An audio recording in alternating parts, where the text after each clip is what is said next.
Realismul este un curent literar apărut în Franța la începutul secolului al XIX-lea, care are la bază reflectarea realității cu elementele esențiale.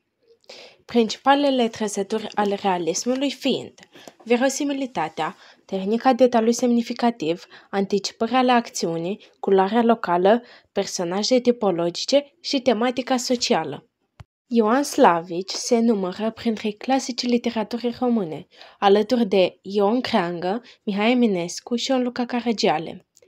Autorul este un adept al filozofiei lui Confucius, promovând în opera sa valori morale, printre care regăsim cinstea, bunătatea, sinceritatea, empatia și modestia. Novela Moara cu noroc a fost publicată în volumul Novele din popor în 1881, alături de alte texte precum Popa Tanda. Conturează o monografie a satului ardelean.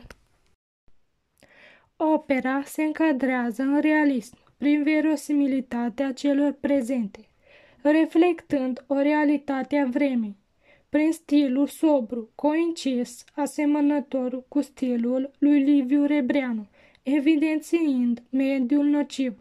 Justiția și administrația sunt corupte, prin anticipări ale acțiunii, vorbele bătrânei, cele 5 cruci și trunchiul ars.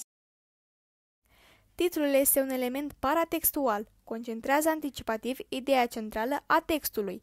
Titlul operei semnate de Ioan Slavici este unul analitic, având o structură nominală care denumește un topos. Acesta conține antifrază deoarece nu aduce noroc, ci ghinion. Dacă moara macină cereale, atunci hanul va măcina vieți și destine. Moara este situată la răscruce de drumuri, fiind construită peste o veche moară, sugerând prezența unor duhuri necurate. Tema textului este procesul de dezumanizare ca rezultat al dorinței de îmbogățire. Social, tema puterii în relațiile interumane este văzută ca o condiție pentru acceptarea în societate. Moara cu noroc de Ioan Slavici este o novelă psihologică prin temă, conflictul interior surprins, utilizarea unor mijloace de investigație psihologică, motive literare precum obsesia, gelozia și teama. Secvența 1. Apariția lui Lică la Moara cu noroc. O primă secvență relevantă pentru tema textului este cea care coincide cu intriga, venirea lui Lică. Apariția lui Lică la Moara cu noroc marchează începutul răului și pierderea lui Ghiță. Lică, om autoritar și periculos, aduce dorința de câștig și tulbură liniștea familiei. Din acest moment, Ghiță se schimbă și se lasă atras de bani și de lumea nedreaptă a lui Lică. Tot în această primă secvență sunt prezentate elemente anticipative, specifice realismului. Ana este impresionată de înfățișarea lui Lică, văzându-l în același timp fioros, iar bătrâna intervine cu o replică plină de înțelesuri. Un om prea cum se cade. Ambele perspective anticipează efectele negative pe care le va aduce implicarea lui Lică în viața familiei. Degradarea morală este pe cale să înceapă, întrucât Ghiță își ascunde gândurile negre față de soție. O altă secvență semnificativă pentru tema textului este cea a incendierii morii. Focul simbolizează purificarea locului. Ana este deja ucisă de soțul gelos. Ghiță este împușcat de răuț. Omul lui Lică, la ordinea lui, incendiază cârciuma. Ultimul capitol are lor de epilog. Rânduri cu un puternic impact emoțional. Ziua de luni, când focul este deja stins, arată un nou început. Cele 5 cruci din incipit apar din nou, sugerând că doar cei nevinovați au dreptul la o viață nouă.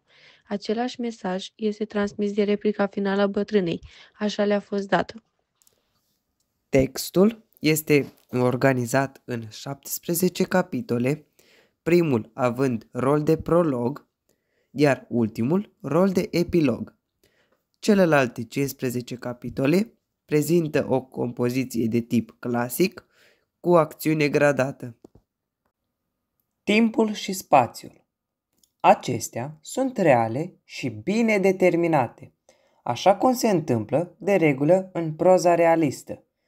De exemplu, avem locuri precum Fundureni, Ineu sau Oradea, care sunt spații reale descrise în nuvelă. Hanul este un topos des utilizat în literatură care devine suprapersonaj.